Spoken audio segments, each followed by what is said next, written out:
আসসালামু আলাইকুম। তুরস্কের ইস্তাম্বুল থেকে আপনাদের সাথে আছি আমি সরোয়ার আলম। ইরান যুদ্ধ আজকে 25তম দিনে এসে পৌঁছেছে। প্রায় 1 মাস ধরে যুদ্ধ চলছে।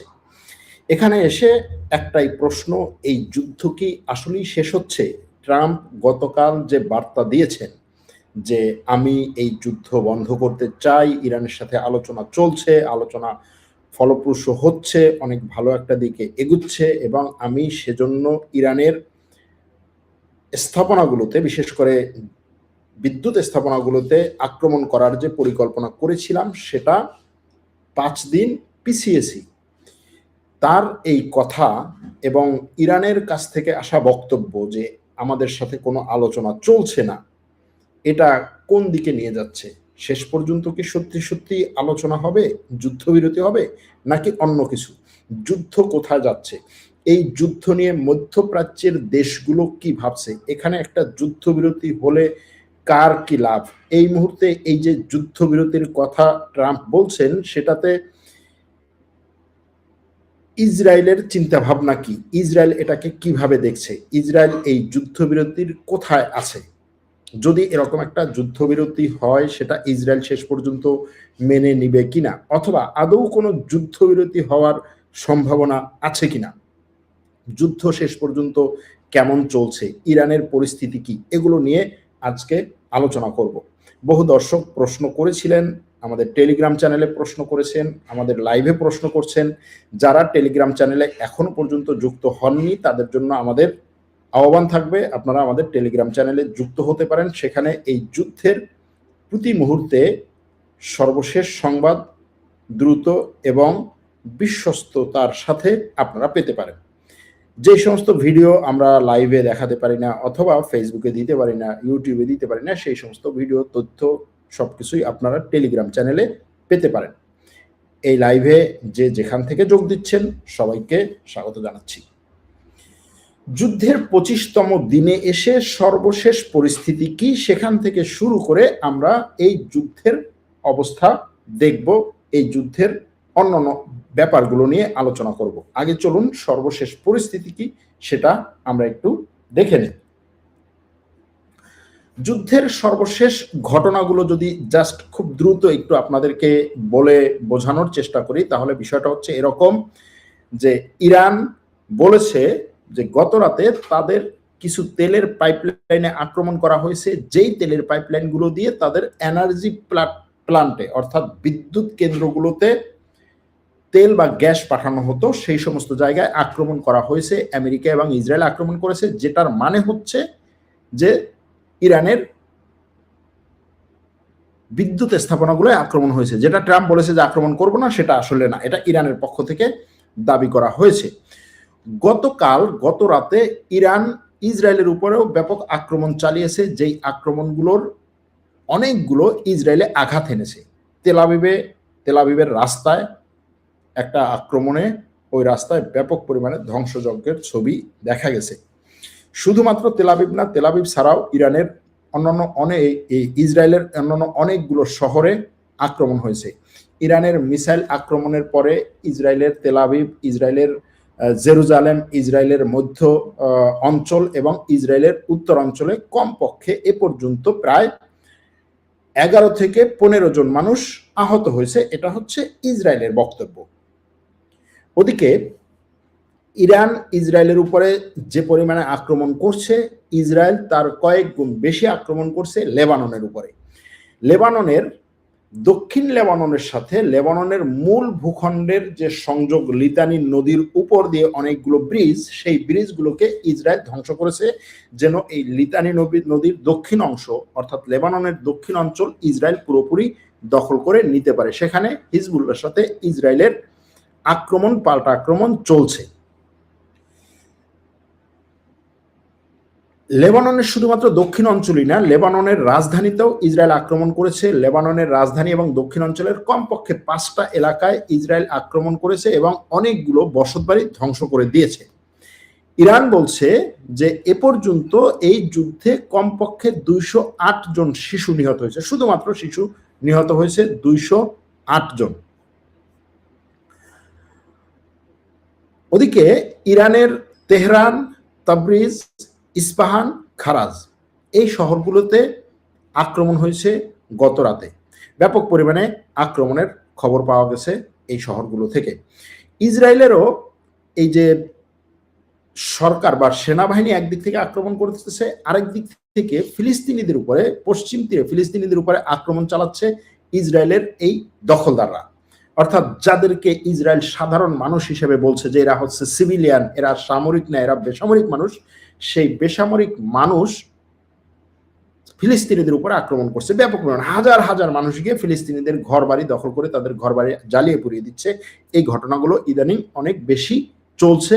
এই খবর দিয়েছে ফিলিস্তিনের ওয়াফা নিউজ এজেন্সি। তারা বলছে যে জাতারা চেক পয়েন্ট, নাবলুসের কাছে জাতারা চেক পয়েন্ট ভেঙে তারপরে হচ্ছে এই ইসরায়েলি বসতি স্থাপনকারী বা দখলদাররা তারা ফিলিস্তিনিদের উপরে আক্রমণ করছে এবং বহু ফিলিস্তিনিদেরকে হতাহত করেছে। এতে ইসরায়েল তাদের সায় দিচ্ছে।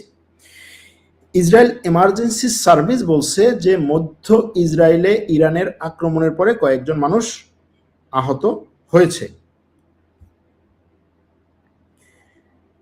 ইরানের বিভিন্ন গণমাধ্যম, বিশেষ করে ফার্স নিউজ এজেন্সি বলছে যে ট্রাম্প গতকাল থেকে যে কথাগুলো বলছে যে তাদের এই যে ইরানের সাথে আলোচনা চলছে, ইরান আলোচনায় রাজি, ইরান পুরোপুরি মোটামুটি ট্রাম্পের শর্তগুলো মেনে নিয়েছে, এই কথাটা সঠিক না।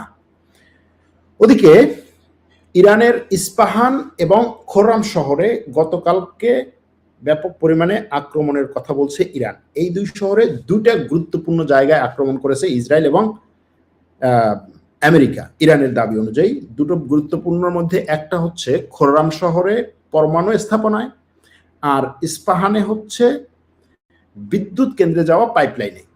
এই দুটো জায়গায় আক্রমণের কথা বলছে ইরান, এবং ইরান বলছে এই আক্রমণ মূলত তার বিদ্যুৎ কেন্দ্রে আক্রমণের প্রাথমিক ধাপ। তো ইরান বলেছিল যে আমার বিদ্যুৎ কেন্দ্রে যদি আক্রমণ হয় তাহলে আমি এই অঞ্চলে কোনো বিদ্যুৎ কেন্দ্র আস্ত রাখবো না। এটার কারণ কি, এবং এটার কারণেই কি এই যুদ্ধবিরতির দিকে যাচ্ছে বা এই অঞ্চলের দেশগুলো কি ভাবছে সেদিকে যাব। এর আগে আরো একটু মানে সর্বশেষ সংবাদগুলো বলে নেই। তার মধ্যে সৌদি আরব বলছে যে কমপক্ষে আজকে সকাল থেকে 20টা ড্রোন তারা ইন্টারসেপ্ট করেছে বা ধ্বংস করেছে, এবং এই 20টা ড্রোনের সাথে অনেকগুলো মিসাইলও ছিল। একইভাবে বাহরাইন, কুয়েত, সংযুক্ত আরব আমিরাত তারাও বলছে যে তাদের দিকে আজকে সকালে গতরাতে ইরানের ড্রোন এবং মিসাইল আক্রমণ হয়েছে। বাহরাইন বলছে ইরানের ড্রোন আক্রমণে একটা ভবনের ক্ষয়ক্ষতি হয়েছে, সেই ভবনটা ছিল একটা কোম্পানির। এটা হচ্ছে বাহরাইনের কথা। ওদিকে ইরাকে অবস্থিত ইরানের প্রক্সি সংগঠন, যেটাকে পপুলার মোবিলাইজেশন ফোর্স বা পিএমএফ বলা হয় অথবা হাসদি সাব্বি বলা হয় যাদেরকে, তাদের উপরে আমেরিকা আক্রমণ করে কমপক্ষে 15 জনকে হত্যা করেছে, এরকম একটা খবর এসেছে। এখন এই খবরগুলোকে ছাপিয়ে আমরা একটা জায়গায় আপনাদেরকে নিয়ে যাব, সেটা হচ্ছে যে এখনো পর্যন্ত টোটাল হতাহতের ঘটনা কি, কতজন নিহত আহত হয়েছে কোন দেশে, এই যুদ্ধ যতগুলো দেশের মধ্যে ছড়িয়ে পড়েছে তার মধ্যে। এর মধ্যে ইরানের সবচেয়ে বেশি হতাহতের ঘটনা ঘটেছে, যেহেতু আক্রমণ সবচেয়ে বেশি ইরানে হয়েছে। ইরানের বক্তব্য অনুযায়ী কমপক্ষে 1500 মানুষ নিহত হয়েছে এবং 18,551 জন মানুষ আহত হয়েছে। এরপরে দ্বিতীয় সর্বোচ্চ হচ্ছে লেবাননে কমপক্ষে 1039 জন মানুষ নিহত হয়েছে এবং 2583 জন আহত হয়েছে। লেবাননে এই আহত নিহতের যদি আনুপাতিক হিসাব করা হয়, নিহতের সংখ্যা অনেক বেশি। এরপরে সবচেয়ে বেশি তৃতীয় অবস্থানে আছে ইরাকে 61 জন মানুষ নিহত হয়েছে এবং বহু মানুষ আহত হয়েছে। চতুর্থ অবস্থানে ইসরায়েলের বক্তব্য অনুযায়ী তার কমপক্ষে 18 জন মানুষ নিহত হয়েছে এবং 4697 বা 5000 মানুষ এ পর্যন্ত আহত হয়েছে। আমেরিকার বক্তব্য অনুযায়ী আমেরিকার সেনাবাহিনীর কমপক্ষে 13 জন সদস্য নিহত হয়েছে এবং 200-র মতো আহত হয়েছে। ফিলিস্তিনে 4 জন নিহত হয়েছে, সিরিয়াতে 4 জন নিহত হয়েছে, কুয়েতে 6 জন নিহত হয়েছে এবং কয়েক ডজন মানুষ আহত হয়েছে। বাহরাইনে 2 জন নিহত হয়েছে, কয়েক ডজন মানুষ আহত হয়েছে। সংযুক্ত আরব আমিরাতে কমপক্ষে 8 জন নিহত হয়েছে, কয়েক ডজন মানুষ 160 জন মানুষ আহত হয়েছে। ওমানে কমপক্ষে 3 জন নিহত হয়েছে, 15 জন আহত হয়েছে। সৌদি আরবে কমপক্ষে 2 জন নিহত হয়েছে, 20 জন আহত হয়েছে। জর্ডানে 28 জন আহত হয়েছে, নিহতের কোনো খবর নেই। কাতারে এখনো পর্যন্ত 16 জন আহতর খবর পাওয়া গেছে। এই হচ্ছে এই যুদ্ধে আহত নিহতের খবর। কিন্তু এই আহত নিহতের খবর ছাপিয়ে যে জিনিসটা এখন সবচেয়ে বেশি সামনে আসছে সেটা হচ্ছে একটা পরমাণু আক্রমণ বা একটা পরমাণু হামলা হওয়ার সম্ভাবনা আছে কিনা। আরেকটা হচ্ছে ইরানের সক্ষমতা কতটুকু। ইরানের বিপ্লবী গার্ড বলছে তারা এখনো পর্যন্ত তাদের যে এয়ার ডিফেন্স সিস্টেম বা আকাশ প্রতিরক্ষা ব্যবস্থা আছে সেগুলোকে ব্যবহার করে বিভিন্ন শহরে তারা ইসরায়েলি ড্রোন ভূপাতিত করছে। ওদিকে ইসরায়েল আমেরিকার কিছু যুদ্ধ জাহাজকে ভূপাতিত, যুদ্ধ বিমানকে ভূপাতিত করার যে দাবিগুলো ইরান করছে সেগুলোর কোনোটাকেই কিন্তু পুরোপুরি নাকচ করতে পারে নাই আমেরিকা এবং ইসরায়েল। গতকালও তারা আমেরিকার একটা F-16 যুদ্ধ বিমান হরমুজ প্রণালীর কাছে ভূপাতিত করার দাবি করেছে, কিন্তু সেটাকে অস্বীকার করতে পারেনি ইসরায়েল এবং আমেরিকা। ওদিকে ইসরায়েলের সেনাবাহিনী বলছে যে তারা আজকে ইরানের রাজধানী তেহরানে বিপ্লবী গার্ডের গোয়েন্দা হেডকোয়ার্টারে আক্রমণ করেছে এবং সেই আক্রমণে ওই জায়গাটা ধ্বংস হয়ে গেছে। এটা হচ্ছে ইসরায়েলের বক্তব্য। ইসরায়েল বলছে আমি আরো 50টা জায়গায় আজকে আক্রমণ করেছি। ওদিকে মধ্যপ্রাচ্যের যে আরব দেশগুলো তারা এই যুদ্ধ নিয়ে কি ভাবছে সেখানে আসবো। তার আগে ইসরায়েলের হাইফা নগরীতে আক্রমণ হয়েছে সকালবেলা। ইরানে 25 দিন ধরে বিদ্যুৎ বন্ধ আছে। ইসরায়েল বলছে তার আক্রান্তের সংখ্যা প্রায় 500-র কাছাকাছি চলে এসেছে।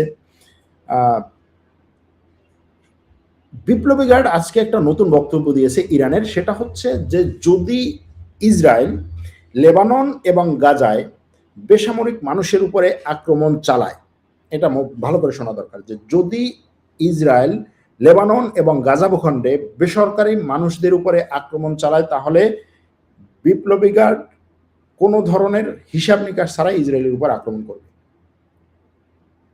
এই প্রথম মনে হয় এই যুদ্ধ শুরু হওয়ার পরে এরকম একটা বক্তব্য দিল ইরানের বিপ্লবী গার্ড, এবং এই বক্তব্যটা প্রকাশ করেছে ইরানের ইরনা news agency, IRNA news agency. এটা বলেছে যে যদি গাজা ভূখণ্ডে এবং এই লেবাননে হামলা হয়। অনেকে আমাকে প্রশ্ন করেছিলেন গাজা ভূখণ্ড নিয়ে, লেবানন নিয়ে ইরান কেন কোনো কথা বলে না, তাদের উত্তর এখানে আমরা পেতে পারি।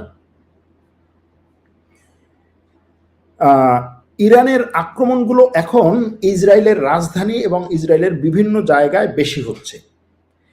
ইরানের মিসাইল নিক্ষেপ এবং ড্রোন নিক্ষেপের সংখ্যা কমেছে, কিন্তু ইসরায়েলে আক্রমণের হার বেড়েছে। অর্থাৎ আগে 500 মিসাইল নিক্ষেপ করলে হয়তো 2-3টা মিসাইল আক্রমণ করতো বা আঘাত হানতো, এখন 10টা মিসাইল নিক্ষেপ করলে তার 7টা-8টা আঘাত হানে, এরকম কিছু খবর, কিছু ডাটা এসেছে বিভিন্ন গণমাধ্যমের খবরে। তার মানে হচ্ছে একদিকে ইরান এখন অনেক বেশি টার্গেটেড আক্রমণ করে, দ্বিতীয় হচ্ছে আমেরিকা এবং ইসরায়েলের যে এয়ার ডিফেন্স সিস্টেম, যেটাকে একেবারে অবৈধ এবং কি বলে নিশ্ছিদ্র বলা হতো, সেটা ভেদ করে ইরানের মিসাইল এখন মোটামুটি ব্যাপক পরিমাণে আক্রমণ চালাতে পারছে।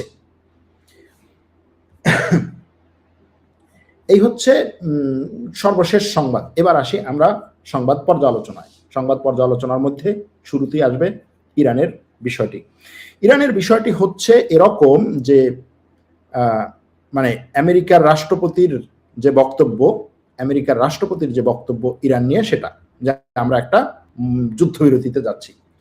যুদ্ধবিরতিতে যাওয়ার বিষয়টা হচ্ছে এরকম যে আপনি একটা যুদ্ধবিরতিতে যাওয়ার জন্য কতটা প্রস্তুত, ইরান কতটা প্রস্তুত এবং ইসরায়েল কতটা প্রস্তুত, ইরান কতটা প্রস্তুত, অন্যান্য দেশগুলো কতটা প্রস্তুত। এখানে যদি এভাবে বলি, ইরান বলছে সে এই যুদ্ধ শেষ পর্যন্ত টেনে নেবে, এটা হচ্ছে ইরানের কথা, যে আমি এই যুদ্ধকে আমার যে দাবিগুলো আছে, আমার যে টার্গেটগুলো আছে, সেগুলো ফুলফিল না হওয়া পর্যন্ত আমি এটাকে টেনে নেব। আমেরিকার কথা হচ্ছে আমি এই যুদ্ধ আর চাই না, 5 দিনের মধ্যে যুদ্ধ বন্ধ করতে চাই, এটা হচ্ছে আমেরিকার কথা। ইসরায়েলের কথা হচ্ছে আমি এই যুদ্ধ শেষ পর্যন্ত টেনে নেব, আমি এই যুদ্ধে আমার যে টার্গেট, সেই টার্গেট ফুলফিল হওয়া পর্যন্ত আমি যুদ্ধ টেনে নেব। এটা হচ্ছে ইসরায়েলের কথা।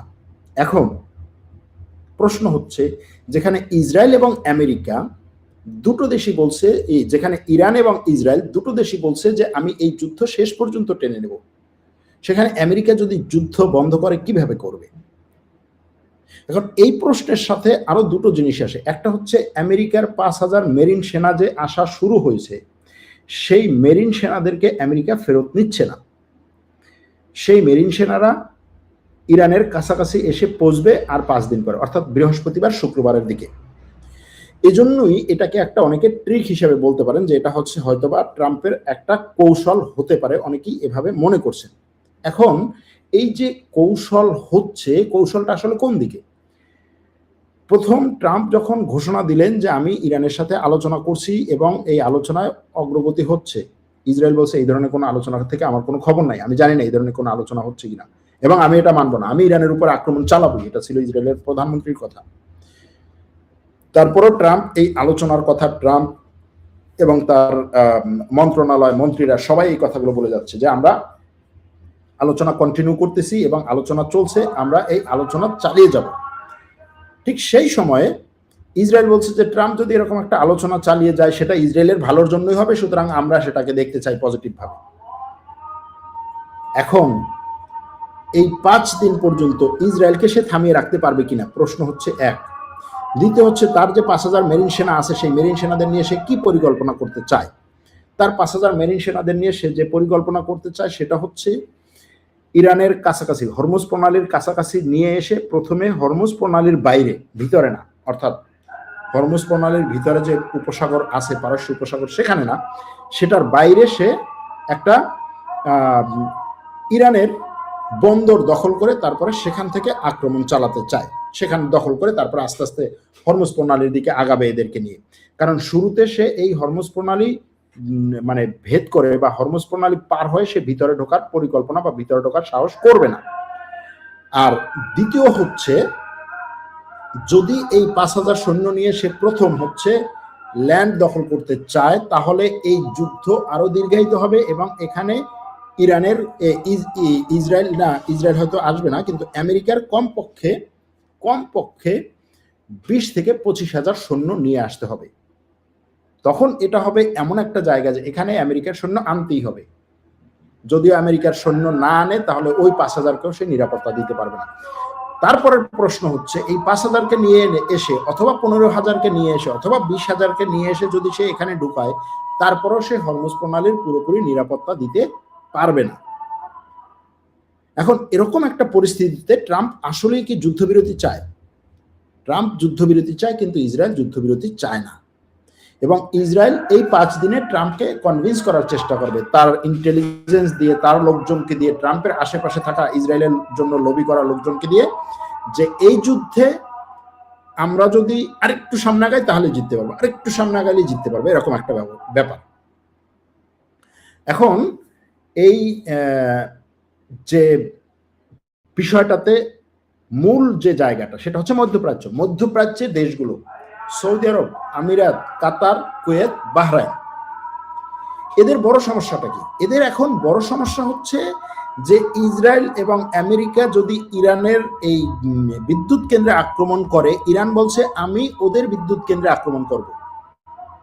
ইসরায়েল এবং আমেরিকা বলতে পারতো যে ঠিক আছে বিদ্যুৎ কেন্দ্রে আক্রমণ করবা, এই আর বন্ধুরা তোমাদের কোনো সমস্যা নাই, তোমাদের বিদ্যুৎ কেন্দ্র আমি ছাতা দিয়ে ধরবো, আমি ছাতা দিয়ে ধরে আমার যে হচ্ছে এয়ার ডিফেন্স সিস্টেম বা আকাশ নিরাপত্তা ছাতা, আমার এই নিরাপত্তার চাদরে তোমাদেরকে ঢেকে দেবে। বলতে পারছে না, কারণ বললেও কেউ বিশ্বাস করবে না। এর কারণ হচ্ছে এতদিন পর্যন্ত তার যেই নিরাপত্তার চাদরে পুরোপুরি ঢাকতে পারেনি, ইসরায়েলকে ঢাকতে পারেনি এই দেশগুলোকে, সেই নিরাপত্তার চাদরের গল্প এখন আর কেউ শুনতে চায় না। যে কারণে আরব দেশগুলোর কথা হচ্ছে যে যদি ইরানের মিসাইল না, ড্রোনও যদি আক্রমণ করে আমাদের এই বিদ্যুৎ কেন্দ্রগুলোতে, তাহলে আমাদের দুই দিক থেকে লস। কারণ হচ্ছে ইরানের বিদ্যুৎ কেন্দ্রগুলো ডিসেন্ট্রালাইজ করা, অর্থাৎ ইরানের একটা বা দুটো বা 5টা বিদ্যুৎ কেন্দ্রে আক্রমণ করে পুরো ইরানের সিস্টেমকে আপনি অফ করতে পারবেন না, পুরো ইরানের কোটি কোটি মানুষকে আপনি বিদ্যুৎহীন, পানিহীন রাখতে পারবেন না। কিন্তু আরব দেশগুলোর অনেকগুলো দেশে 2-4টা বিদ্যুৎ কেন্দ্রে যদি ছোটখাটো আক্রমণ হয় তাহলে তাদের পানির সমস্যা হবে, কারণ তাদের যে পানি লবণমুক্ত করার যে প্ল্যান্ট সেটা পুরোপুরি এই বিদ্যুৎ কেন্দ্রগুলোর সাথে সম্পৃক্ত। তাদের তেল গ্যাসের সমস্যা হবে, এমনিতেই সমস্যা হয়েছে, তারপরে হচ্ছে তাদের অন্য যতগুলো সাপ্লাই আছে বিদ্যুতের সাথে সম্পৃক্ত যত সেক্টর আছে সব সেক্টরে সমস্যা হবে। এজন্য আরব দেশগুলোর কথা হচ্ছে যে এই মুহূর্তে ইরানের বিদ্যুৎ কেন্দ্রে আক্রমণ তুমি করো, সমস্যা নাই, কিন্তু আমাকে নিরাপত্তা তুমি দিতে পারবা কিনা সেটা যদি নিশ্চিত না করতে পারো তাহলে আক্রমণের দরকার নাই। আর ইসরায়েলের পক্ষ থেকে হচ্ছে যে আরব দেশগুলোর নিরাপত্তা এটা নিয়ে আমার মাথা ব্যথা নাই, আমি এখন এই সুযোগ ইরানকে শেষ করার, ইরানকে শেষ না করে আমি ঘরে ফিরবো না। আর ট্রাম্পের কথা হচ্ছে আমার সামনে 5টা ঝামেলা আছে, ট্রাম্পের সামনে 5টা সমস্যা। 5টা সমস্যা কি কি? একটা হচ্ছে তার আগামী নির্বাচন, নভেম্বরে যে নির্বাচন, সেই নির্বাচনের আগে তার একটা বিজয়ের গল্প বানাতে হবে। এই বিজয়ের গল্প সে যদি না বানাতে পারে তাহলে নভেম্বরের নির্বাচনে তার বড় ধরনের একটা ধাক্কা লাগবে। দ্বিতীয় সমস্যা হচ্ছে আমেরিকার জ্বালানির দাম জাস্ট হচ্ছে এই 25 দিনে 75% বেড়ে গেছে। এই যে 75% জ্বালানির দাম বেড়ে গেছে, এটা আমেরিকার সাধারণ মানুষ যাদের ভোট ট্রাম্প পেত বা যারা ট্রাম্পের মূলত কোর সাপোর্টার, তাদের বড় ধরনের তাদের জীবনযাত্রায় বড় ধরনের ধাক্কা দিচ্ছে। তৃতীয়টা হচ্ছে এই যুদ্ধের কারণে ইরান তার হাতে থাকা যে পরমাণু অস্ত্রের চেয়ে বড় অস্ত্র ব্যবহার করছে এখন, সেই অস্ত্রের বিরুদ্ধে ইসরায়েল আমেরিকা তাদের পরমাণু অস্ত্র ব্যবহার করতে পারছে না। এখন আপনি চিন্তা করেন যে আপনি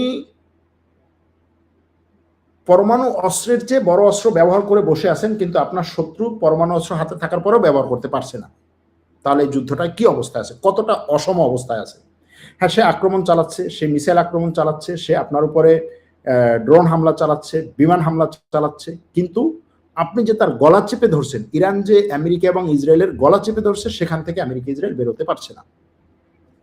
সেটা কি? হরমুজ প্রণালী। হরমুজ প্রণালীর কারণে বড় যে 2-3টা সমস্যা, সেই 2-3টা সমস্যা, একটা কি? তেল গ্যাস, ন্যাচারাল গ্যাস।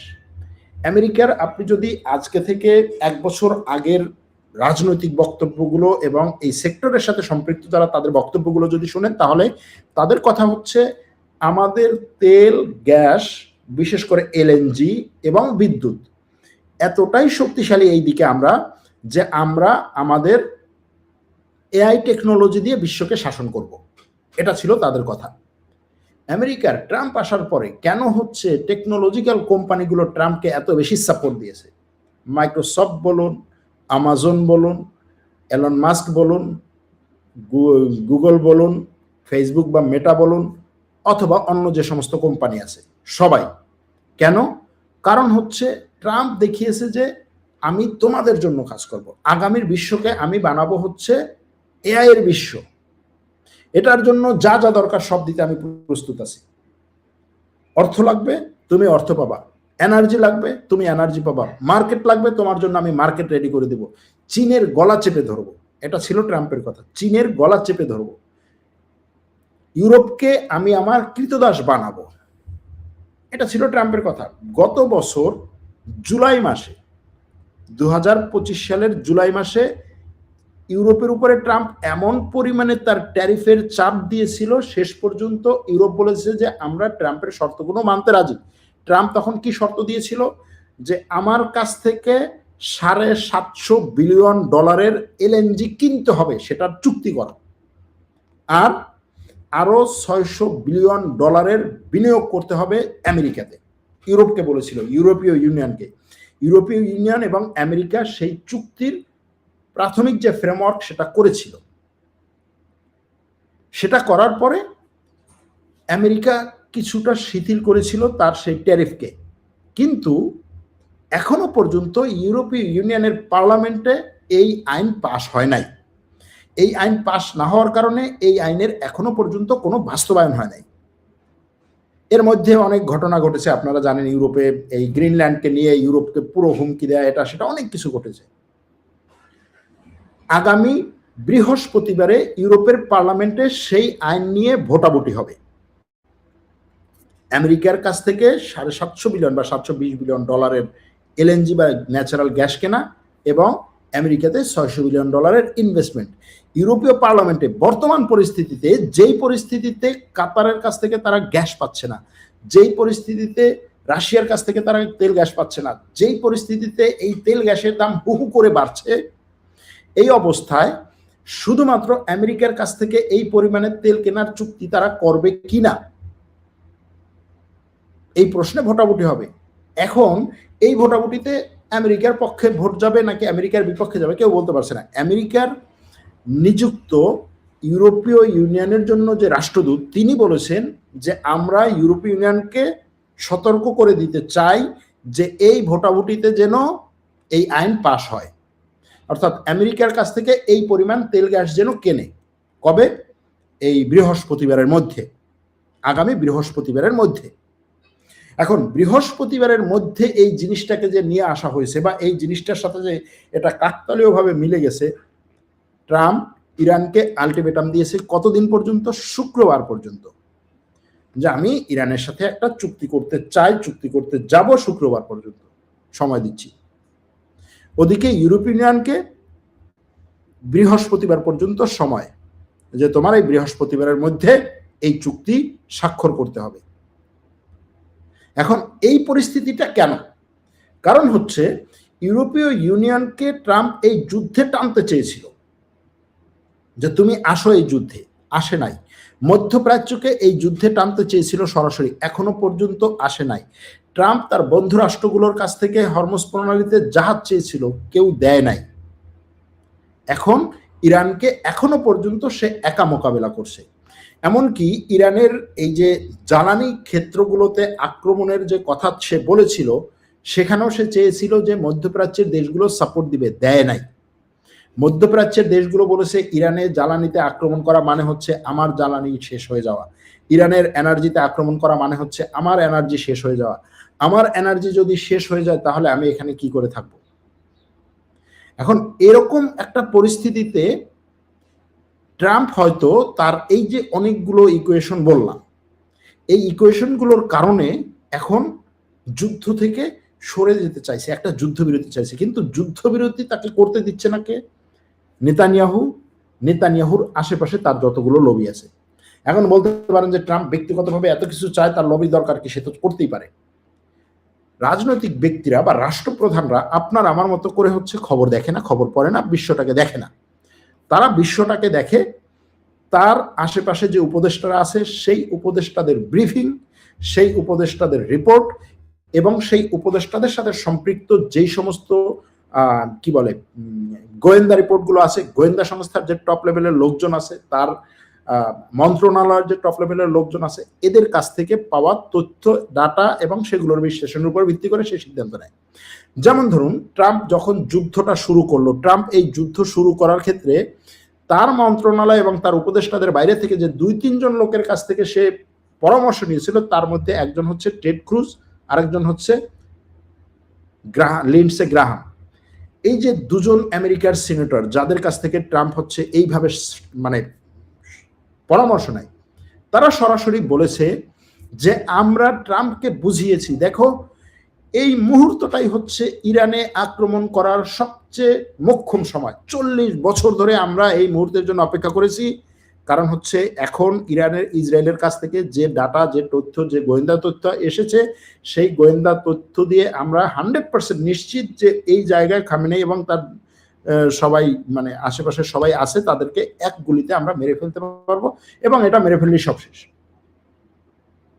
এই তথ্য তো আর আপনি আমি জানতাম না। তার মানে হচ্ছে তারা তাদের আশেপাশের যে তথ্যগুলো সেগুলো এবং সেই ব্যক্তিদের উপরে নির্ভর করে তাদের বক্তব্যে হচ্ছে সে সিদ্ধান্ত নেয়। এখন এই পরিস্থিতিতে সে এই যে কথাগুলো বলছে যে আমি ইরানের সাথে একটা সমঝোতায় যেতে চাই, কে মধ্যস্থতা করবে? তুরস্ক, মিশর, পাকিস্তান। এখন এই তুরস্ক, মিশর, পাকিস্তানের মধ্য থেকে ইরান কার কথাকে বিশ্বাস করবে? কাকে সে মধ্যস্থতাকারী হিসেবে মেনে নেবে? ন্যাটোর সদস্য তুরস্ককে? সৌদি আরবের সাথে ব্যাপক পরিমাণে একটা গুরুত্বপূর্ণ সামরিক চুক্তিকারী পাকিস্তানকে, নাকি আরব লীগের সদস্য মিশরকে, যে এরা আমার জন্যই কাজ করবে, মধ্যস্থতা করতেছে। এখন এই মধ্যস্থতাকারীরা আমেরিকার বার্তা ইরানের কাছে পৌঁছে দিচ্ছে, ইরান তার বক্তব্য মধ্যস্থতাকারীদের কাছে পৌঁছে দিচ্ছে। এখন এই বক্তব্য পৌঁছে দেয়া নেয়ার মাধ্যমে একটা সমঝোতায় আসতে চায়, কিন্তু ইসরায়েলের কথা হচ্ছে এর আগে যে মধ্যস্থতাকারী যে ছিল ইরানের আলী লারিজানি, তাকে ইসরায়েল আক্রমণ করে হত্যা করেছে। আলী লারিজানির সাথে এই আমেরিকার একটা যোগাযোগ হতো পরোক্ষভাবে, ইসরায়েল সেটাকে ধ্বংস করে দিয়েছে। এখন এই নতুন করে যে আলোচনা হচ্ছে আমেরিকা এবং ইরানের মধ্যে, সেই আলোচনায় ধারণা করা হয় দুজন ব্যক্তি প্রধান মানে কি বলে নেগোশিয়েটর হিসেবে কাজ করছে। তাদের মধ্যে একজন হচ্ছে বর্তমান পার্লামেন্ট স্পিকার ইরানের, আরেকজন হচ্ছে ইরানের পররাষ্ট্রমন্ত্রী। এখন ইসরায়েল এই আলোচনাটাকে ধ্বংস করার জন্য এদের উপরে আক্রমণ করতে পারে কিনা, অথবা ইসরায়েল এই মধ্যপ্রাচ্যকে সরাসরি একটা যুদ্ধে ঢোকানোর জন্য ইরানের এই সমস্ত বিদ্যুৎ স্থাপনায় আক্রমণ করতে পারে কিনা, বলছি পারে। কারণ ইসরায়েল এই যুদ্ধের শুরু থেকেই মনে করে যে আমি এমন একজন স্মার্ট একটা কান্ট্রি, স্মার্ট একটা দেশ, এমন বুদ্ধিমান তীক্ষ্ণ বুদ্ধি সম্পন্ন দেশ যে ট্রাম্পের পুরো প্রশাসনকে হচ্ছে আমি নাকে দড়ি দিয়ে ঘুরাইতে পারি। সুতরাং এটা কোনো ব্যাপার না, আমি আক্রমণ করব ইরানের তেলের স্থাপনায়, ট্রাম্প যাই ইরানের কাছে ক্ষমা চাইবে, আমার কি? ট্রাম্প বলবে যে না, ইসরায়েল আর আক্রমণ করবে না, এই আক্রমণের জন্য আমরা দুঃখিত, এরকম একটা আক্রমণ হওয়া উচিত হয় না। কারণ ট্রাম্পের দরকার মধ্যপ্রাচ্যের দেশগুলো, আমার তো দরকার না। আমি ইসরায়েল হিসেবে মধ্যপ্রাচ্যের দেশগুলো যত দুর্বল হবে ততই তো আমার জন্য ভালো। কারণ ইসরায়েলের ডক্ট্রিন হচ্ছে তার চেয়ে মধ্যপ্রাচ্যে কোনো দেশ শক্তিশালী হতে পারবে না, হোক সেটা তার বন্ধু রাষ্ট্র, হোক সেটা তার শত্রু রাষ্ট্র। সামরিক দিক থেকে শক্তিশালী হইতে পারবে না, ডিপ্লোম্যাসি দিক থেকে শক্তিশালী হইতে পারবে না, রাজনৈতিক দিক থেকে শক্তিশালী হইতে পারবে না, অর্থনৈতিক দিক থেকে শক্তিশালী হইতে পারবে না। এটা হচ্ছে তার ডক্ট্রিন এবং এটা হচ্ছে তার মক্ষম সুযোগ। এখন এই পরিস্থিতিতে ট্রাম্পের যে বক্তব্য যে আমি হচ্ছে একটা যুদ্ধবিরতি চাই এবং এই যুদ্ধবিরতির জন্য ইরানের সাথে আলোচনা করেছি, এটা অনেকেই বিশ্বাস করছেন না। কারণ ট্রাম্প এই যুদ্ধের শুরুর পর থেকে তার কোনো কথার স্থায়িত্ব 24 ঘন্টা থাকে না। এই যে আমরা এখন কথা বলতেছি, ধরেন ট্রাম্প ঘুমাইয়া আছে, আমেরিকায় এখন রাত, আমরা শান্তিতে কথাবার্তা বলতেছি, আর 3-4 ঘন্টা পরে ট্রাম্প ঘুম থেকে উঠবে, দেখবেন যে দুনিয়া অশান্তি শুরু হয়ে যাবে। প্রথমে একটা টুইট মারবে যে ঠিক আছে, সব কিছু ঠিক আছে, চমৎকার, কন্ট্রোলে আছে। 2 ঘন্টা পরে যখন তার বক্তব্য আসবে তখন বলবে আগের টুইট কি মারছে, ওটা ঘুম থেকে উঠে আমার মাথা নষ্ট ছিল মারছি, এখন ইসরায়েল থেকে ফোন আসছে, তারপরে হচ্ছে আমি নতুন করে টুইট মারছি। এখন এই পরিস্থিতিতে আপনাদের কিছু প্রশ্নের উত্তর নিয়ে একটু কথাবার্তা বলি। টেক্সাসে তেল শোধনাগারে বিস্ফোরণ ঘটেছে, এটা কি ইরানের হাত আছে? আমার কাছে মনে হয় না এটাতে ইরানের হাত আছে। আপনার লাইভের কথা স্লো এবং আটকে যাচ্ছে, কিছু করার নাই ভাই, কাতার থেকে দেখছি, আপনার কারণে আমার অনেক সময় বাঁচে, কেন আমি জানি না। তুরস্ক বিশ্বাসযোগ্য নয়, তুরস্কের এরদোগান ইসরায়েলের সবচেয়ে ঘনিষ্ঠ বন্ধু, এক দর্শক বলেছেন। হতে পারে এরদোয়ানের সাথে ইসরায়েলের ঘনিষ্ঠ বন্ধুত্ব আছে কিনা আমি জানি না, হয়তো আপনার কাছে এই ব্যাপারে আরো বেশি তথ্য থাকতে পারে। আমেরিকা এমন দেশ, তার এক হাত থাকে পায়ে, আরেক হাত থাকে গলায়, কখনো পা ধরে, কখনো গলা চেপে ধরে, বলা মুশকিল। হঠাৎ করে চীন কেন তার নাগরিকদের ইসরায়েল ছাড়তে বলেছে? ইরানের কাছ থেকে এমন কি ভয়ঙ্কর হামলা আসছে বলুন? এটা হঠাৎ করে বলে নাই, চীন বহু আগে থেকেই, এই যুদ্ধের শুরু থেকেই বলেছে তার নাগরিকদেরকে ইসরায়েল ছাড়তে, এবং আক্রমণের তীব্রতা যত বাড়ে তত হচ্ছে এই নাগরিকদের ইসরায়েল ছাড়ার বক্তব্যগুলো আরো বেশি আসে। শুধু চীন কেন, ইউরোপের বিভিন্ন দেশ তার নাগরিকদেরকে এই মধ্যপ্রাচ্যের দেশগুলো, ইসরায়েল, ইরান, এগুলো ছাড়তে বলছে। এক দর্শক বলছেন আই এম ফ্রম ইসরায়েল। আমার বিশ্বাস হয় না যে ইসরায়েল থেকে আমার এই বক্তব্য কোনো দর্শক দেখতে পারবে বা দেখবে। লিন্ডজি গ্রাম চিৎকার করে বলেছে জিসিসি দেশগুলোকে আমরা তোমাদের, মানে লিন্ডসে গ্রাহামের কথা তিনি বলছেন হয়তো, হ্যাঁ তিনি এভাবে চিৎকার করে বলেছেন। ওমর আব্দুর রহমান ফ্রম ঢাকা, সৌদি আরবের রিয়াদ হইতে আমেরিকার বিষয়টা বলেছেন। হঠাৎ করে চীন ইরানের জ্বালানি ক্ষেত্র থাকুক আর না থাকুক, ইসরায়েলের কোনো জ্বালানি খাত এবং মার্কিন স্বার্থ সংশ্লিষ্ট কোনো খাতই অবশিষ্ট থাকা উচিত না। এখন এইখানে অনেকের এ ধরনের বক্তব্য আছে যে চীন কেন ইরান কেন সবকিছুকে হচ্ছে একেবারে মেরে টেরে ধ্বংস করে দেয় না, এরকম বক্তব্য অনেকের আছে। ইরান কিসের জন্য অপেক্ষা করছে? দেখুন, রাষ্ট্র চায় বেঁচে থাকতে, কারণ রাষ্ট্র যত কম ক্ষতি নিয়ে কোনো একটা ক্রাইসিস থেকে বেরিয়ে যাবে তত সে শক্তিশালী হবে। এটা হচ্ছে রাষ্ট্রের বাস্তবতা। আমি শেষ হয়ে যাচ্ছি, ধ্বংস হয়ে যাচ্ছি, সবাইকে ধ্বংস করে দেবে, সেটা কখন? সেটা যখন সে দেখে যে তার আর কিছু নাই, আর কোনো উপায় নেই তখন। কিন্তু এখনো পর্যন্ত তার উপায় আছে, তার হাতে শক্তি আছে, তার হাতে কার্ড আছে। ট্রাম্প জেলেনস্কিকে বলতো না যে তোমার হাতে কোনো ট্রাম্প কার্ড নাই, তুমি কিসের রাশিয়ার সাথে হচ্ছে চুক্তি করতে যাবা, তুমি কি নিয়ে রাশিয়ার সাথে টেবিলে বসবা, রাশিয়ার কাছ থেকে যে তুমি কোনো কিছু দাবি করবা, কি নিয়ে দাবি করবা, তোমার হাতে তো কোনো কার্ড নাই। এটা কিন্তু ট্রাম্পই জেলেনস্কিকে বলেছিল, আপনারা জানেন, যে তোমার হাতে কোনো কার্ড নাই, তুমি কি রাশিয়াকে হচ্ছে হুমকি দামকি দিচ্ছ, তুমি তো এই যুদ্ধে এমনিতেই হেরে গেছো। ট্রাম্পের কথাই যদি এখন তাকে বলা হয় যে তুমি কি যে ইরানের সাথে কি ওই হুমকি দামকি দিচ্ছ, আমি মিসাইল মেরে এটা করে দেবো সেটা, তোমার হাতে তো কোনো কার্ড নাই, সব কার্ড তুমি খেলে ফেলছো। ইরানের হাতে কার্ড আছে, হরমুজ প্রণালী, তুমি এই কার্ডের বিরুদ্ধে খেলো না, দেখি কি খেলবা। এখনো পর্যন্ত পারছে না। এখন এই পরিস্থিতিতে এই যে কার্ড নাই এবং কার্ড আছে, এটাকে আপনি ওই আকাশ থেকে বিমান দিয়ে ব্যাপক পরিমাণে বোমা হামলার সাথে তুলনা করতে পারবেন না। কারণ এটা হচ্ছে এমন একটা কার্ড যেই কার্ডে সবাই ভুক্তভোগী, সবাই ভুক্তভোগী। আমেরিকা প্রথম বলছিল না যে সমস্যা নাই, হরমুজ প্রণালী বন্ধ থাকলে আমার কি, আমি তো ওখান থেকে তেল নেই না। তারপরে যখন সে তার তেলের কোম্পানির নেতাদের নিয়ে বসো, তারা বললো ভাই ট্রাম্প তুমি যদি তেল নেও না তাতে সমস্যা নাই, কিন্তু তেলের দাম যখন বাড়বে তখন আমরা সবাই ভুক্তভোগী হব, আমার দেশের তেলের দাম বাড়বে। এটা বিশ্ব তার এরকম না যে হচ্ছে আমি আমার দেশের তেলের দাম $2 করে রাখলাম আর সব জায়গায় $200 হোক, কোনো সমস্যা নেই, এটা তো পারবো না। মার্কেটটা এরকম না, যে কারণে এখন তার হচ্ছে টনক নড়ছে। আরে কি ঘটনাটা কি? এতদিন তো আমি মনে করছিলাম যে ঠিক আছে, চীন নেয় হরমুজ প্রণালী থেকে তেল, ভারত নেয় হরমুজ প্রণালী থেকে তেল, তারা বুঝুক। এখন সেই লেভেলে নাই সে। এখন এইখানে সবচেয়ে বড় সমস্যা হচ্ছে ট্রাম্পের জন্য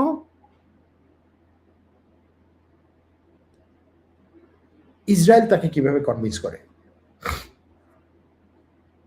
Saurabh bhai, please reduce your news bulletin time 5 to 16 minutes. You may discuss for a long time, once a week.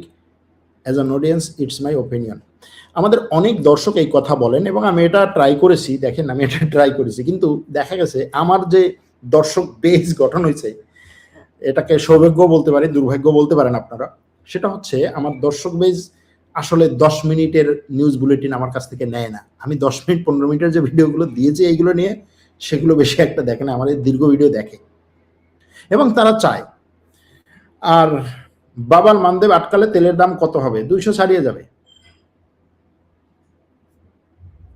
From Australia, Iran বলেছে ফেক নিউজ। ইরান যদি রকেট বানিয়ে স্যাটেলাইট পাঠাতে পারে তাহলে ইরানের কাছে আইসিবিএম নেই, এটা বিশ্বাস করা যায়? কেননা আইসিবিএম আর রকেট বানানোর প্রযুক্তি প্রায় একই রকম। আপনি কি মনে করেন? আমি আসলে এই প্রযুক্তির এত কিছু হচ্ছে ডিটেল বলতে পারবো না, জানি না যে আইসিবিএম এর জন্য কি ধরনের একেবারে প্রযুক্তি ডিটেইলস ভাবে দরকার হয়, রকেট বানানোর জন্য কি ধরনের প্রযুক্তি দরকার হয়, ইরানের রকেট আসলে কিভাবে কার কাছে পাঠিয়েছে। কিন্তু যেটা বলতে পারি সেটা হচ্ছে ইরানের কাছে যদি আইসিবিএম থাকেও সে টেকনিক্যাল ভাবে এবং কৌশলগতভাবে এটা প্রকাশ করবে না। যেমন ধরেন গার্সিয়া দ্বীপে আক্রমণের পরে সে বলেছে কি আমি আক্রমণ করি নাই, এবং বিভিন্ন জায়গা থেকে বলা হচ্ছে যে এই আক্রমণটা হয়তো কুয়েত থেকে করা হয়েছে, হয়তোবা ইরাক থেকে করা হয়েছে, অথবা এটা হতে পারে সংযুক্ত আরব আমিরাতের কোন এক জায়গা থেকে করা হয়েছে। এখন এটা যদি তারা করে তাহলে এটার কোনো তথ্য আপনি পাবেন না, মিডিয়া এটা নিয়ে কথা বলবে না, কেউ এটা নিয়ে বিশ্লেষণ করবে না, কিছু করবে না। ইরানের যদি হতো এতদিনে প্রমাণ করে একেবারে অবস্থা খারাপ ভেঙে ফেলতো। কিছু দর্শক প্রশ্ন করেছেন যে ইরানের কাছে কি পরিমাণ অস্ত্র আছে, সে কি পরিমাণ যুদ্ধ চালিয়ে যেতে পারবে। দেখেন এইখানে আমরা সবসময় অস্ত্রের হিসাব নিকাশ করি, যে কোনো জায়গায় যুদ্ধ হলেই কার কত অস্ত্র আছে এটার অস্ত্রের হিসাব নিকাশ করি এবং যুদ্ধটাকে এভাবে মূল্যায়ন করার চেষ্টা করি, যেটা আমরা ইউক্রেন রাশিয়া যুদ্ধেও করার চেষ্টা করেছিলাম অনেকেই করেছিলেন যদি বলি, যে রাশিয়ার অস্ত্র কিরকম আছে, ইউক্রেনের অস্ত্র কিরকম আছে। এরকম যুদ্ধটা শুধুমাত্র অস্ত্রের উপরে নির্ভর করে হয় না, কৌশলের উপরে নির্ভর করে হয়। অস্ত্রের বাইরেও আপনার কিছু হচ্ছে কৌশলগত অস্ত্র থাকে, স্ট্র্যাটেজিক কিছু সুযোগ থাকে যেগুলোকে আপনি ব্যবহার করতে পারেন। আপনি আপনার ওই যে কালকে মনে হয় বলেছিলাম যে আপনার শত্রুর পকেটে দুই পকেটে হচ্ছে শত্রুর দুই পকেটে হচ্ছে পরমাণু বোমা আছে, জাস্ট হচ্ছে সে পকেট থেকে বের করবে, ধরেন এটা একটা হ্যান্ড গ্রেনেডের মতো, হাতে নিক্ষিপ্ত গ্রেনেডের মতো, যে পকেট থেকে বের করবে আর নিক্ষেপ করবে। আর আপনার হাতে হচ্ছে অক্টোপাসের মতো হরমুজ প্রণালী আছে, অর্থাৎ তার গলা, আপনি অক্টোপাসের মতো তার গলায় পেঁচিয়ে আছেন।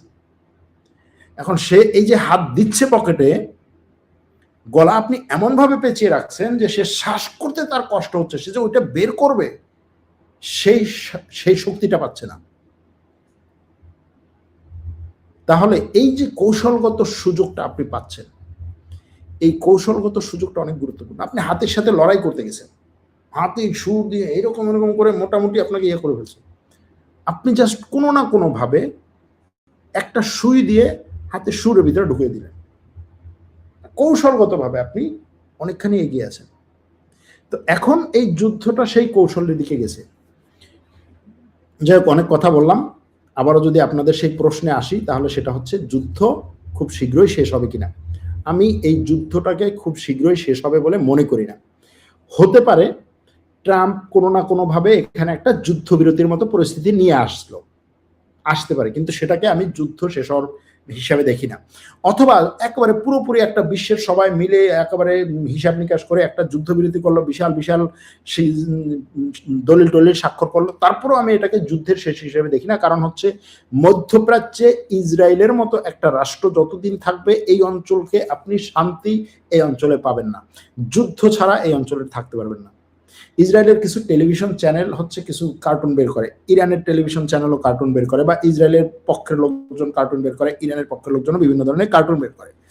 ইসরায়েলের টেলিভিশন চ্যানেলগুলোর সেই কার্টুনগুলোর মধ্যে থেকে একটা কার্টুন আপনাদের নজর কেড়েছে কিনা আমি জানি না, তারা হচ্ছে সেই কার্টুনটাতে দেখিয়েছে যে সবার হাতে তার মৃত্যুর ফরমান দেওয়া, সবার হাতে তার মৃত্যুর ফরমান দেওয়া। কে কে আছে সেখানে? ইয়াহিয়া সিনওয়ার আছে, বসা আছে, মৃত্যুর ফরমান নিয়ে দেখলো, উঠে চলে গেল, মানে তারা মেরে ফেলছে। এরপরে হচ্ছে কি বলে, এই ইরানের সাবেক রাষ্ট্রপতি, তার হাতে মৃত্যুর ফরমান, সে চলে গেছে। তারপরে হচ্ছে হিজবুল্লাহর প্রধান, তার হাতে মৃত্যুর ফরমান, সে চলে গেছে। এরপরে ইরানের সর্বোচ্চ ধর্মীয় নেতা, তার হাতে মৃত্যুর ফরমান, খামেনেই, সে চলে গেছে। এরপরে দেখাচ্ছে যে মৃত্যুর ফরমান হচ্ছে এরদোগানের হাতে, এরপরের মৃত্যুর ফরমান হচ্ছে এরদোগানের হাতে, সে ফরমান নিয়ে বসে আছে। মানে এখান থেকে দেখাচ্ছে যে এই যুদ্ধ যদি থেমে যায়ও, তারপরে ইসরায়েল তার শত্রু এই অঞ্চলে রাখবেই এবং শত্রু বানিয়ে তাকে আক্রমণ করবে, সেটা যেই হোক। ওই যে একজন জিজ্ঞেস করছিলেন না যে এরদোয়ান তো ইসরায়েলের একেবারে সবচেয়ে ঘনিষ্ঠ বন্ধু, সে তো তার জন্য সবকিছু খুলে দিয়ে বসে আছে, তাদের জন্য এটা একটা উত্তর হতে পারে। আমি আপনার চ্যানেলের শুরু থেকে শেষ পর্যন্ত সব ভিডিওই দেখি, বাট আমি নীরব দর্শক। ভাই, আপনার পাওয়ার প্ল্যান্ট ভাই, ইরানের পাওয়ার প্ল্যান্টে মারছে নাকি ইসরায়েলি একটা নিউজে দেখলাম। হ্যাঁ, এটা তো আমিও বললাম, আজকে লাইভে তো বললাম যে এরকম একটা কিউবার ব্যাপারে বলেন, নোয়াখালী বিভাগ চাই, ইরানের নিউক্লিয়ার বোমা আছে, এই একই প্রশ্ন হাজার হাজার বার। বাবা মান্দার আটকানো দরকার। গতকালের মিসাইল আক্রমণের বিষয়ে বলবেন? গতকালের মিসাইল আক্রমণের বিষয়ে শুরুতে বলেছিলাম, আর একটা ভিডিওতে বলেছি, নেতানিয়াহু গা ঢাকা দিয়েছে। যাই হোক, তেমন কোনো প্রশ্ন পাচ্ছি না আর কি, হয়তো ভালো প্রশ্নগুলো শুরু থেকে এসেছে। এক দর্শক প্রশ্ন করেছেন, বহুবার এই প্রশ্নটি করেছেন, ইসরায়েল যে সারা বছর যুদ্ধ করছে, তাদের এই যুদ্ধের অস্ত্র কোথা থেকে আসে? যুদ্ধের অর্থ কোথা থেকে আসে? দেখেন, ইসরায়েল এই যুদ্ধে যতটা না ক্ষতিগ্রস্ত হচ্ছে, তার চেয়ে বেশি ক্ষতিগ্রস্ত হচ্ছে আমেরিকা। কেন? ইসরায়েল কি করছে? ইসরায়েল তার যুদ্ধ বিমান উড়িয়ে যুদ্ধ করছে, 4 billion, 5 billion, 7 billion, 10 billion dollar তার ক্ষতি হচ্ছে।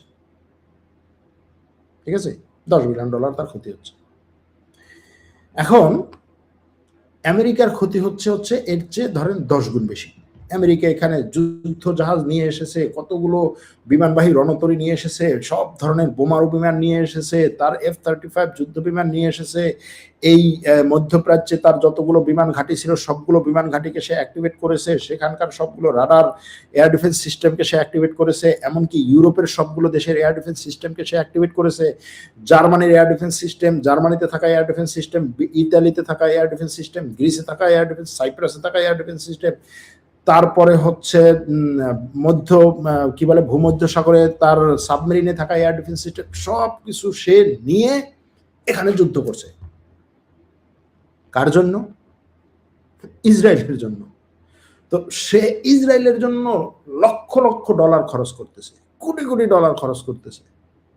ইসরায়েল অল্প কয়েক বিলিয়ন ডলার খরচ করে বসে আছে। আর এই ডলার যখন তার দরকার হবে, আমেরিকার সাথে তার চুক্তি, আমেরিকা তাকে প্রতি বছর 3 থেকে 4 বিলিয়ন ডলার শুধুমাত্র সামরিক সহযোগিতা দিবে। এর বাইরে বিভিন্ন ধরনের সহযোগিতা, এটা আমেরিকার রাষ্ট্রের কাছেও দরকার নেই। বড় বড় কোম্পানিগুলোর কাছেও যদি সে বলে যে তুমি আমাকে টাকা দাও, দিবে। ইহুদিদের কাছে সে যদি বলে, জায়নবাদীদের কাছে তুমি আমাকে টাকা দাও, আমি থাকতে পারতেছি না, দিবে। কারণ ইসরায়েল, দেখেন, সবচেয়ে সহজে টাকা কামাই করা যায় কাদের কাছ থেকে, টাকা পাওয়া যায় কাদের কাছ থেকে? আপনি যদি সবচেয়ে সহজে 2 নম্বরই করে অথবা টাকা কালেকশন করতে চান, সবচেয়ে সহজে টাকা কালেকশন করতে পারবেন কার কাছ থেকে? আল্লাহর রাস্তায় যদি আপনি টাকা কালেকশন করতে চান, কোনো হিসাবে দেওয়া লাগবে না, আর কোনো পরিশ্রম করা লাগবে না। আল্লাহর রাস্তায় আপনি টাকা কালেকশন করবেন ধর্মটাকে ব্যবহার করে। ঠিক একইভাবে ইসরায়েল তার ধর্মটাকে ব্যবহার করে টাকা কালেকশন করতে পারে বিভিন্নভাবে। যে ইসরায়েলকে টাকা দেওয়া হচ্ছে আমাদের ধর্মীয় দায়িত্ব, পুত পবিত্র ভূমি যেটা হচ্ছে ঈশ্বর আমাদেরকে কি বলে প্রতিশ্রুতি দিয়েছিল, সেই ভূমি, তো সেটার জন্য তো আমরা করবোই। তারা সেই ভূমি রক্ষার জন্য লড়াই করতেছে। এটাকে যে একটা ধর্মীয় যুদ্ধ, আমি শুরু থেকে বলছি যে এটা একটা ধর্মীয় যুদ্ধ, তাদের জন্য ধর্মীয় যুদ্ধ। আপনি বিশ্বাস করেন আর নাই করেন, আপনি এটাকে ধর্মীয় যুদ্ধ দেখেন আর নাই দেখেন, আপনি এটাকে সুন্নি দেখে, তারপরে হচ্ছে ইরান হচ্ছে একটা শিয়া রাষ্ট্র, ওদিকে ইসরায়েলের সাথে আমেরিকার সাথে কতগুলো সুন্নি দেশ আছে, সুতরাং এটাকে ধর্মযুদ্ধ হিসেবে আপনি নাও দেখতে পারেন, কিন্তু তারা এটাকে ধর্মযুদ্ধ হিসেবে দেখছে এবং সেভাবেই পরিচালনা করছে। তো যেই রাষ্ট্রগুলো, যেই দেশগুলো, যেই মানুষগুলো এটাকে ধর্মযুদ্ধ হিসেবে দেখছে, তারা এই যুদ্ধে টাকা দেওয়াটাকে তো তাদের পুণ্যের কাজ মনে করবে। সিম্পল হিসাব।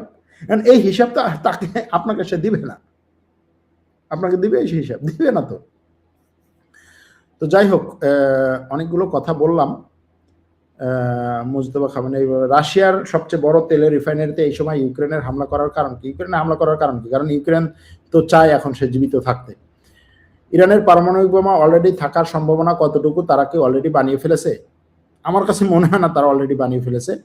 এখন অনেকে বলতে পারে তারা অলরেডি বানিয়ে ফেলেছে, কিন্তু আমার কাছে মনে হয় না। আমেরিকার তেলের বাজারের অর্থনীতিটা কেমন? ভেনেজুয়েলা সহ তাদের বিশাল তেলের মজুদ আছে। হরমুজ প্রণালী দিয়ে তাদের নাকি মাত্র 4 থেকে 5% তেল পরিবহন করা হয়।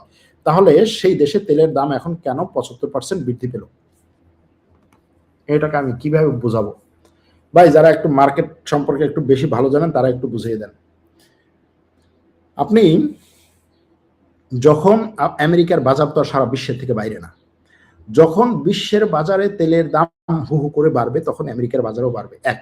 দ্বিতীয় হচ্ছে, বিশ্বের বাজারে যখন তেলের চাহিদা বাড়বে তখন আমেরিকা বিশ্বের বাজারে বেশি দামে তেল বিক্রি করবে। এই যে ইউরোপের সাথে তার হচ্ছে 700-750 বিলিয়ন ডলারের তেল এবং গ্যাসের চুক্তি যেটা সে করতে যাচ্ছে, এই তেল গ্যাস সে কোত্থেকে বিক্রি করবে? হরমুজ প্রণালী থেকে নিয়ে না, নিজের কাছ থেকে। সুতরাং তার এই যে মার্কেট প্রাইসের সাথে তার সামঞ্জস্য করতে হবে। এখন এই মার্কেট প্রাইসের সাথে সামঞ্জস্য করতে গিয়ে সে ধাক্কাটা খাচ্ছে।